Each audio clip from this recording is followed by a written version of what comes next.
venir a los tips de seguro de Nilo Peña. Como lo ofrecí en el programa inicial, voy a hablar el día de hoy sobre los fondos autogestionados y los fondos administrados de salud. Como consecuencia de la circular que girara la Superintendencia de la Actividad Aseguradora en fecha 29 de julio del 2015, donde estaba anunciando que todos los organismos de la Administración Pública Nacional, Estatal y Municipal tenían que emigrar al Sistema Público Nacional de Salud y al Fondo Público Nacional de Salud. Circular que giró con ocasión a la disposición transitoria octava de la Ley de la Actividad Aseguradora. Bueno,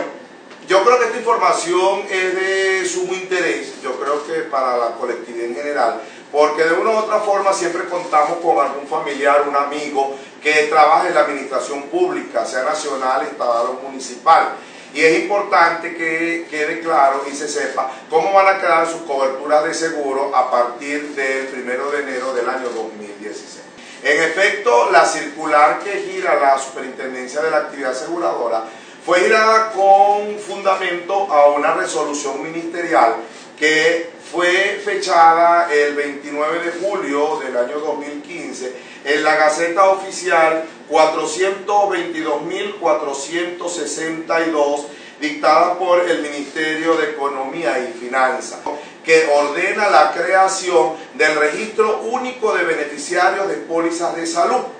y ordena a que se dé cumplimiento a la disposición transitoria octava de la Ley de la Actividad Aseguradora y da un plazo hasta el 31 de diciembre para que procedan a esa migración. La pregunta que quedó en el aire la última oportunidad era ¿cómo quedan los fondos autogestionados? Porque los fondos autogestionados se le dará continuidad a los mismos. De acuerdo con esta resolución, la Superintendencia de la Actividad Aseguradora deberá crear el Registro Único de Beneficiarios de Pólizas de Salud del sector público, y donde todos los organismos de la administración pública deberán informar a la Superintendencia de la Actividad Aseguradora quiénes son los beneficiarios de esos seguros públicos. Igual obligación la van a tener los fondos autoadministrados y autogestionados, lo que quiere decir que el fondo administrado de PDVSA, el fondo administrado de Corpoelec, el fondo administrado del Banco Central de Venezuela, del Ministerio de Educación y tantos otros fondos administrados que existen, también están en la obligación de reportar a la Superintendencia de la Actividad Aseguradora quiénes son los beneficiarios de ese seguro. Es importante señalar que esta resolución en el artículo 4 establece que quedarán exceptuados de esta migración los fondos administrados que estén constituidos al 29 de julio del 2015.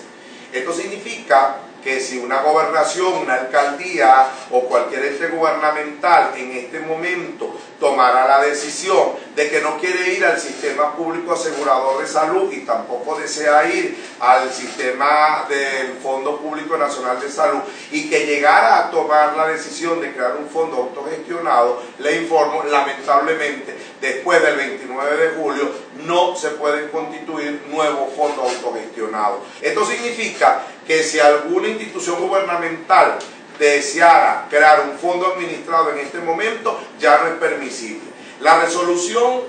vamos a tener oportunidad de adjuntarla al presente video o al presente TICS a los fines de que todos tengan oportunidad de saber cuál es el alcance de los fondos administrados en salud. Ojalá y espero que esta información sea de gran ayuda, porque entiendo que muchos entes gubernamentales para la oportunidad de sus contrataciones de sus seguros, ahorita en el mes de noviembre y diciembre, seguramente pudieran pensar en no ir al Sistema Público Nacional de Salud ni al Fondo Nacional de Salud, sino manejarlo bajo un esquema de autogestión. Si no ha manejado el Fondo de Autogestión al 29 de julio del 2015, hoy día ya no puede crear el sistema de autogestión. Muchas gracias y espero ver una nueva oportunidad. Hasta luego.